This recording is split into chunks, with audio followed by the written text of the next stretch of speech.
Monday, November 18th, 2019, Monaco 64, home of alternative economics and contrarian views. This is just to announce that I was invited by Mike Manuel. He runs Rethinking the Dollar YouTube channel. He's on Silver Doctors as well. I've done a few interviews with him.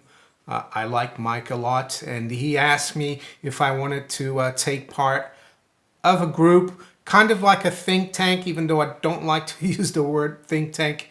A group of like-minded people in the alternative media. I would even venture to say we're not alternative anymore, right?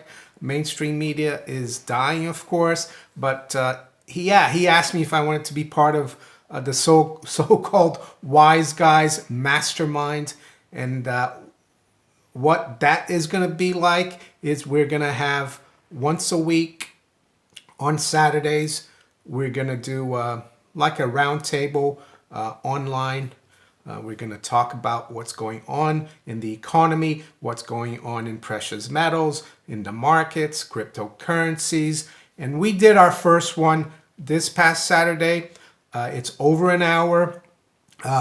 The structure of it, though, is that it's going to be on Patreon. So if you are a patron in my Patreon, you will have access to the full program. It's just over an hour.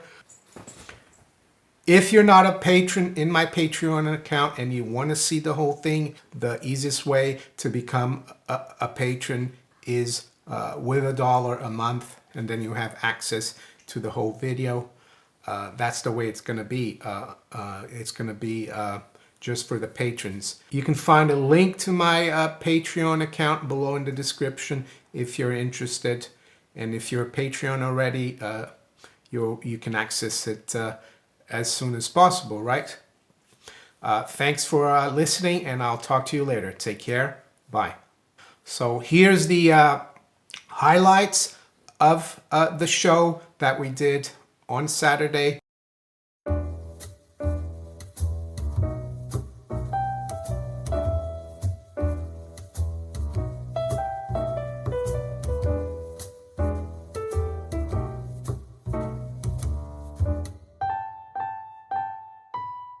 So everybody, welcome. So I'm excited for the very first Wise Guys Mastermind podcast slash group talk slash who knows. But my name is Mike, member of the Wise Guys community, originally over at rethinkingthedollar.com.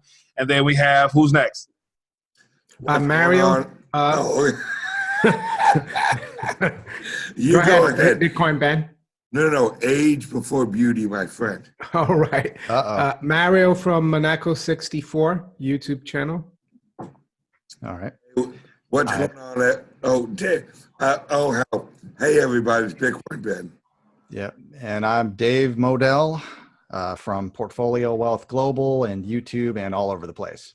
All right. Well, gentlemen, welcome. I thank you guys. So this has been a long process in the making, but we're finally here for the very first episode. Excited to not only talk about problems, but I think the biggest thing is focusing on solutions with those problems, because as we all see, things are coming apart at the seams and there's not many viable solutions being given. So we are placed in a very prestigious / honorable position to be able to share our opinions with people, and hopefully people can use them along with their own other financial or monetary political viewpoints, put it together and come up with something that's can be done and used for them. So if that being the case, we're going to talk problem solutions. And so I want to get started right away. So the very first problem happens to be our currency and the shift out of the paper into digits and everything in between. And so I'm excited to have Bitcoin Ben, go ahead and take it off and share with what you got to share with us.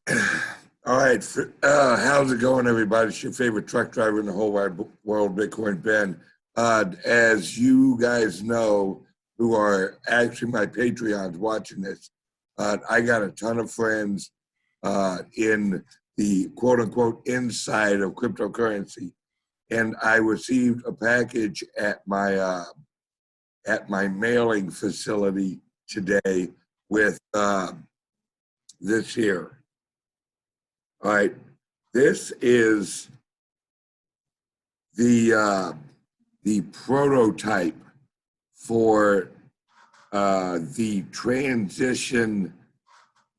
transition currency over in Asia. That's Why not- not? They're just printing it up anyway. Yeah, that spells inflation. That spells devaluation of their own coin, whatever it's going to be, and Yeah. more likely inflationary measures is It's going to ugly, kick in. fellas.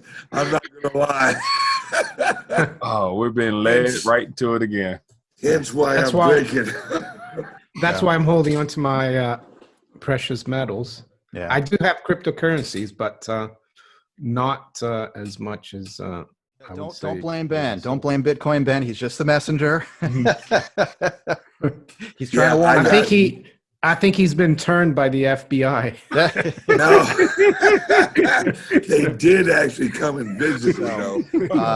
Yeah, I mean, the fact that they're conducting these overnight repurchase agreement operations means that the banks don't have the American banking system does not have enough money Interbank to lending, survive but overnight. apart from interbank, there's also lending to other shadow banking institutions like hedge funds, private equity.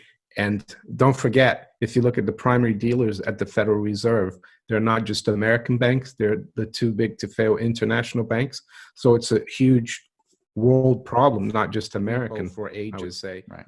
Maybe that's why, but I agree. I thought about that the other day. It's going to get so ugly, the numbers, they're going to like stop publishing it like they did with, like Mike said, just before the collapse, they stopped M3.